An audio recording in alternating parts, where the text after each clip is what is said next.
कुठलीही नोटीस न देता, कायदेशीर प्रक्रिया पार न पाडता, कुठलीही मार्किंग न करता तुम्ही आमचं घर पाडलंय, त्यामुळे आमच्याकडे आंदोलनाशिवाय पर्याय उरला नसल्याची प्रतिक्रिया सामाजिक कार्यकर्ते विनोद पाटील यांनी दिली आहे। महानगरपालिका आयुक्त जी श्रीकांत यांच्या घरासमोर विनोद पाटील यांच्या मार्गदर्शनाखाली अतिक्रमण विरोधात मोर्चा काढण्यात आला होता। यावेळी त्यांनी ही माहिती दिली आहे। हे बघा, खरं तर आंदोलन करण्याची गरज आम्हाला पडली का पडली? ज्यावेळेस कुठल्याही नोटीस न देता, प्रक्रिया पार न पाडता तुम्ही आमचे घरं पाडले, कुठलीही प्रक्रिया न पार पाडता तुम्ही आमच्या घरावर मार्किंग केली, तर आमच्या समोर हा प्रश्न आंदोलनाशिवाय राहिलेला नाही। सुप्रीम कोर्टाचे अनेक निर्णय आहे। माननीय महानगरपालिकेने उच्च न्यायालयामध्ये सांगितलं की आम्ही सुप्रीम कोर्टाचे निर्णय पाळू, परंतु अद्याप एकही निर्णय न पाळता तुम्ही कुठलाही पंचनामा न करता, नोटीस न देता आमचे घरं पाडले। आता माझ्या बाजूला माझ्या माता भगिनी उभ्या आहे, यांना घर नाही आहे। ऐन पावसाळ्यामध्ये तुम्ही आमचे घरं पाडले। तर मी महानगरपालिका आयुक्ताला एक प्रश्न विचारतो, असा कोणता कायदा आहे की ज्याच्यामध्ये घराला नोटीस न देता रस्ता रुंदी करण्यासाठी तुम्ही घरं पाडू शकता? याची माहिती आम्हाला द्यावी। राज्याचे मुख्यमंत्री तुम्हाला लेखी निर्देश देता, राज्याचे मुख्यमंत्री प्रत्यक्ष येऊन संभाजीनगरमध्ये सांगता की तुम्हाला मोबदला दिला जाईल। असा कोणता कायदा आहे की त्याच्यामध्ये तुम्ही मुख्यमंत्र्यांचं ऐकायचं नाही?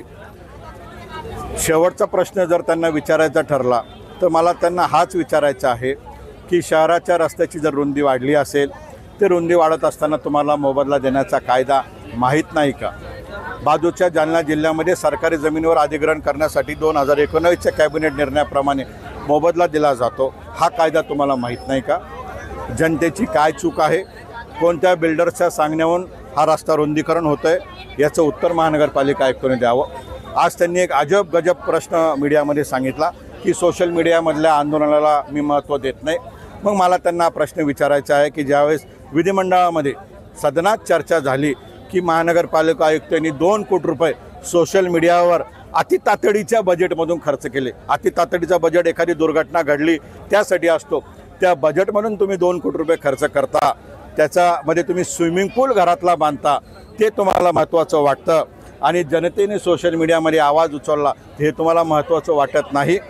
तुम्ही आम्हाला उत्तर द्या, लँड ॲक्विजिशन कायदा काय म्हणतो? तुम्ही आम्हाला उत्तर द्या। ज्याच्या घरासमोर रुंदीकरण होत असेल त्याला नोटीस देणं क्रमप्राप्त आहे का नाही? तुम्ही मला उत्तर द्या की हर्सुल परिसरामध्ये 2 वर्षापूर्वी लँड ॲक्विजिशन प्रोसेस झाली, 50% लोकांना मोबदला मिळाला, ती जागा तुम्ही पाडताय। न्यायालयाने तुम्हाला सांगितलं नॅशनल हायवेने पैसे दिले, तुम्ही ती जागा पाडताय। पडेगाव मिटमिटामध्ये तुम्ही दादागिरी करून एका कॉन्ट्रॅक्टरला रस्त्याचं भूमिपूजन करण्याची तारीख ठरली होती, त्याच्यामध्ये झाडं कापण्यासाठी अनेक मान्यता प्रलंबित आहे मंत्रालयामध्ये, तरी तुम्ही घाईघाईत भूमिपूजनासाठी तुम्ही रस्ता पाडला। तुम्ही रस्ता किती तारखेला पाडला? तुम्ही नोटीस किती तारखेला देताय? तुमच्यावर का कंटेम्प्ट ऑफ कोर्ट करण्यात येऊ नये? अजूनही वेळ गेलेला नाही। कायद्याला आम्ही मानणारे आहोत। आम्ही शांत पद्धतीने कायद्याच्या चौकटीत तुम्हाला म्हणतो, जे घरं तुम्ही पाडले त्याचे पंचनामा करा, जे घरं तुम्ही पाडले त्याचे मोबदल्यावर चर्चा करा। मोबदला आम्हाला हवा आहे। जे घरं तुम्ही भविष्यात पाडणार आहात, मार्किंग करत आहात, तुम्ही नोटीस तुम्ही त्यांना द्या। मार्किंग करण्यापूर्वी तुम्ही शासनाने कायद्याने ठरवून दिल्याप्रमाणे मुआवजा द्या, मोबदला द्या। आम्ही विकासाच्या आड येणार नाही।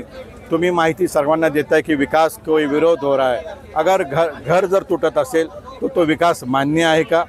घर जर तुटत असेल, तुम्ही मोबदला नसाल देणार, तर तो विकास तुम्हाला मान्य आहे का? शहरामध्ये दुजाभाव पद्धतीने, दादागिरी पद्धतीने, दडपशाहीने कारवाई सुरू आहे।